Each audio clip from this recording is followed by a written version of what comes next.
What's up? It is, I don't know what it is, but it is something here in Little Falls, New York. And it is chilly, but it's okay because there's no snow. And no snow is a good thing. Because if there was snow, I would not be driving today. I'd be parked, staying off the road where all the crazy and wild drivers are that think they're invincible in the snow and aren't afraid to cause pileups. Yeah, I don't play that anymore. If it's snowing, I'm parking. Especially if it's below freezing or pretty close to freezing temperatures. I don't play it. Anyways, how you doing today? I thought today I'd come at you with some newbie tips 101. One basic tip I wish I would have thought about when I first started was cash advances. When I was back in 2001, when I was brand new, I got hooked on cash advances from day one. My trainer said, "Here, you need money? Use this card. Go get yourself some cash advances." So every week for like 5 years straight, I literally took a cash advance every week. $160. And a lot of weeks, being a new driver, well, you don't make much money in orientation or training for number one. You only pay it anywhere from $300 to $400, depending on what company you're with. Maybe a company might pay you a little more, maybe a little bit less. It's been 13 years, so I don't know. It's been a few years since I trained myself, so I don't know what the going rate is right now. But anyways, if you can, try to stay away from cash advances. They will hurt your paycheck, and if you get broke down or for some reason you don't get your load delivered in time to make it to that paycheck, well, the next paycheck, you ain't going to have a paycheck. And then you're going to take another cash advance. So now instead of having $160 of cash advances, you're going to have $320 outstanding. And then if you don't have a pre-pass or an easy pass or whatever, and you happen to have to take cash advances to get tolls paid for, or CAT scales because the fuel card ain't working, well, that's extra money that's going to come out of your paycheck. Plus, you got to wait to get reimbursed for that. So, depending on how quick your payroll is, it might come reimbursed the following paycheck. Who knows? So, if you can, avoid pay cash advances at all costs. They ain't good for you. They're only going to hurt you in the long run. So, another good tip is, you hear a lot of drivers that complain they hate the electronic logbooks, which are ran on these things called a Qualcomm. I personally don't mind it. Sometimes I think I'm the only one, or one of the few, that are actually for the electronic logbook system, because I like to run 100% legal. The only times I hate it is the occasional times that I am trying to park and there's no parking available. So I got to decide to park illegally or drive another hour or whatever to the next place to park. And then that's when I wish I had the paper log. But other than that, I try to run legally. And for you newbies, you should try to run legally. If you get out of your truck, you should be on line 1. If you get in your truck, you should be on line 2.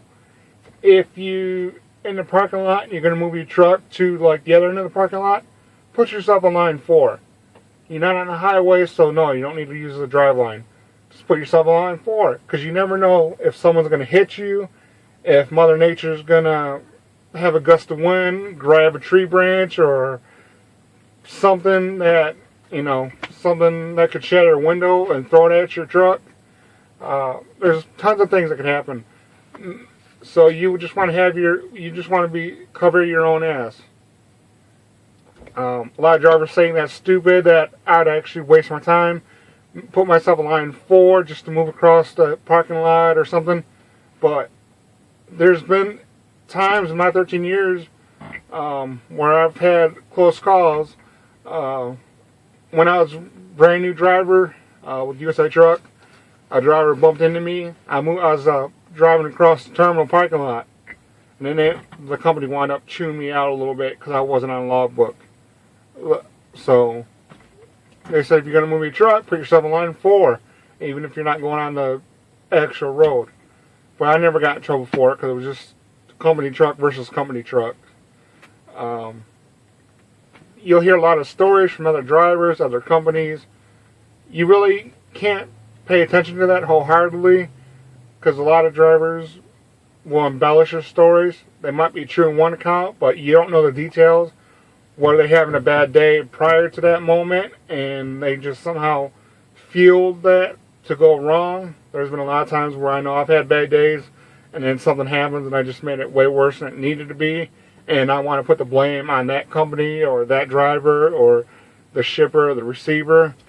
But my day was already... So there's a lot of things that can go on. You just gotta...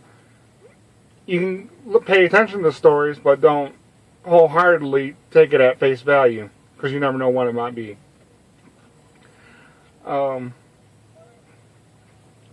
thing a lot of drivers don't like to do is obey speed limits, obey their signs they see, obey... Trucks use left lane, they don't want to do that.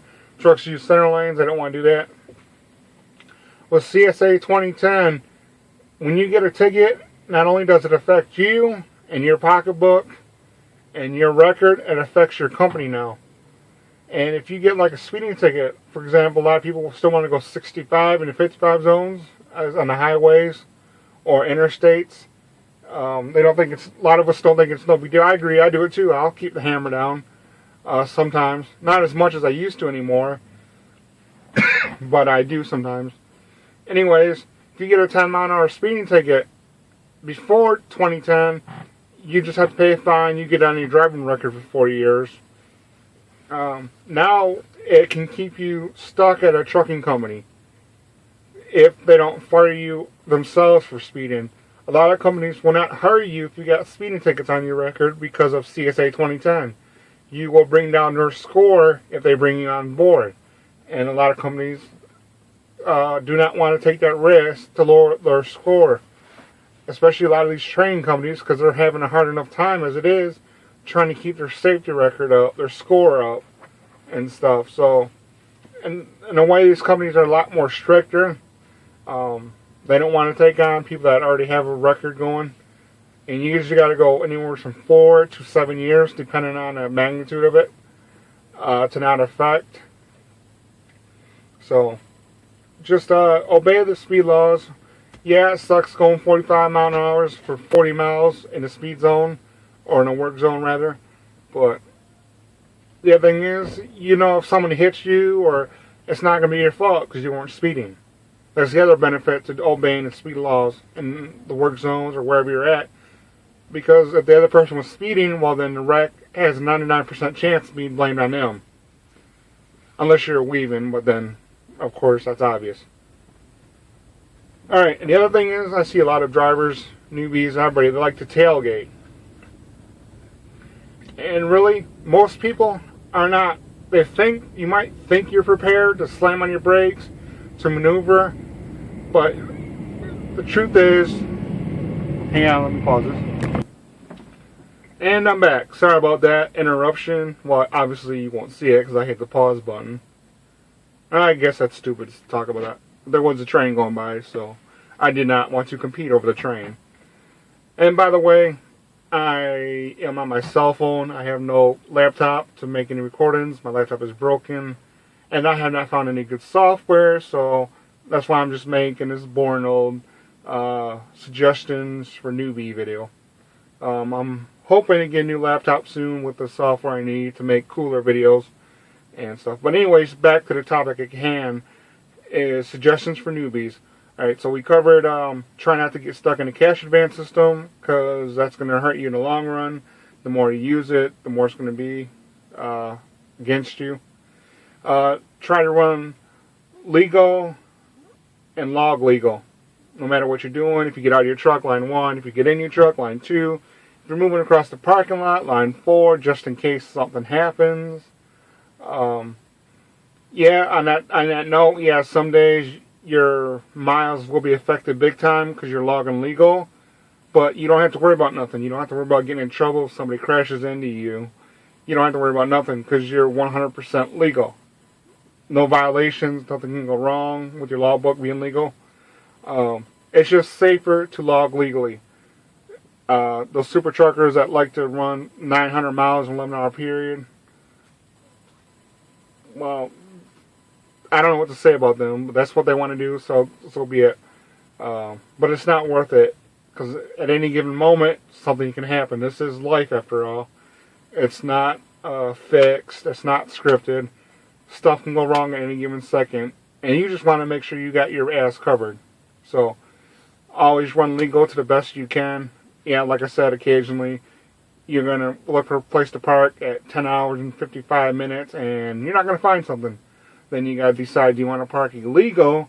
Hopefully you can make it through a 10-hour break, or go down an hour down the road to your next trucking spot and hope there's something there. But there's nothing you can do about that. So, and unfortunately they don't put little notations in the logbook allowing you to drive over your logbook, with the exception of bad weather. But that's another topic. That's a touchy issue, and we'll get into that some other time. But anyways, don't pay attention to everybody's story wholeheartedly was another one.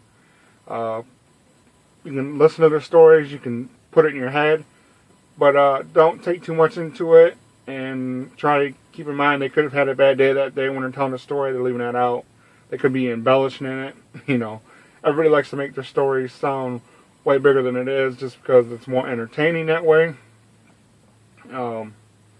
So yeah. Another topic was obey your speed limits, obey your signs. Trucks use left lane, trucks use the left lane. Speed limit's 45 in a work zone for like 40 miles. Go 45. Because you're covered. You're not speeding. If some other driver hits you, it's their fault. If you're speeding, then you both could wind up getting a ticket. Just do it. It sucks. Yeah, I know. I can't stand going 63 miles an hour, let alone start going 45 miles an hour. Just slow down and do it. That's all there is to it. There'll be a lot less wrecks in work zones if people could just obey the speed limit for that short time.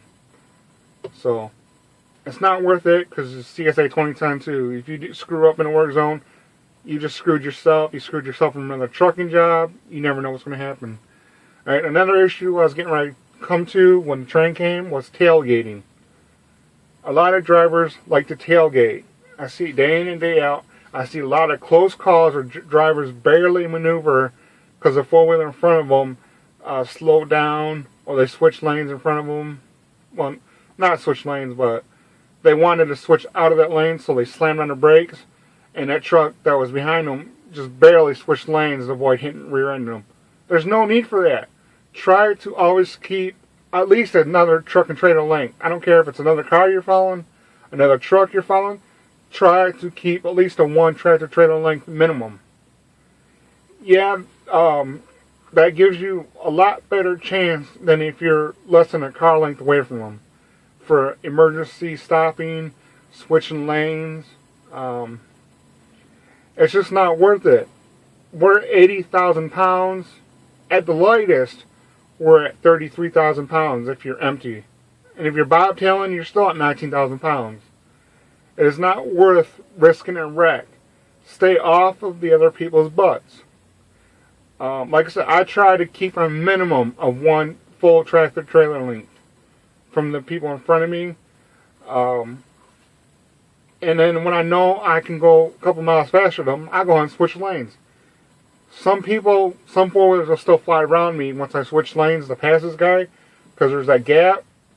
But if he has a tire blowout, if he loses control of his truck and trailer, or if it's another four-wheeler, if something happens to that person in front of me, I still got plenty of time to hopefully make a safe, maneuverable correction in the event of an unfortunate on his part. They do happen here and there, so it is possible. You just want to protect yourself.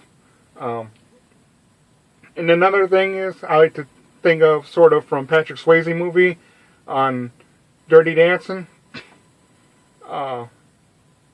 What's the saying go? Anyways, in the movie not Dirty Dancing, sorry. Roadhouse. There it is. Roadhouse. And when he first comes to the Double Deuce, and he's giving his speech about be polite, be nice. I like to translate it to the trucking industry the same way. You're driving a truck. This is a profession. There is going to be constantly people pissing you off on the highway every day. Your shippers are going to be irritating you. Your receivers are going to irritate you. Sometimes your dispatcher is going to irritate you. And then sometimes you're just going to have a bad day. It's going to have any foul mood. And it's going to make you want to tailgate that idiot in front of you who could go faster, but he doesn't want to. So you figure if you ride his butt, you're going to make him get out of your lane, or you're going to make him speed up. It's not worth it. Be professional. Keep your head cool. Keep calm. Keep space in front of you the best you can. If someone jumps in front of you, slow down. That's how you can get a better opportunity to pass them. Don't take unnecessary risks that you cannot foresee a for sure chance. Kind of like chess. You shouldn't make a move without predicting the next few moves. Well, you shouldn't be making moves in the trucking business without knowing for sure your next two moves are going to be guaranteed in front of you. I know I missed my quotation I was going to use from that Roadhouse movie. I'll have to look it up. Maybe I'll make another short video later with it. But anyways, he just says keep cool, be polite. It's a professional. Just be cool, be polite. I don't know how much I can stress that enough. It's a job. Stuff happens, but you can always make it better by not getting involved in other people's antics. We got enough crazy drivers that are on the road as it is. Us truckers do not need to be added to that mix. In the long run, it'll pay off because you won't have nothing on your record. You're not going to have no wrecks. I don't know, but yeah, that's about does it for right now. So take this video for what you want, but good luck to you and hope you have a long-lasting career. Until next time, I'm Don Johnson. Later.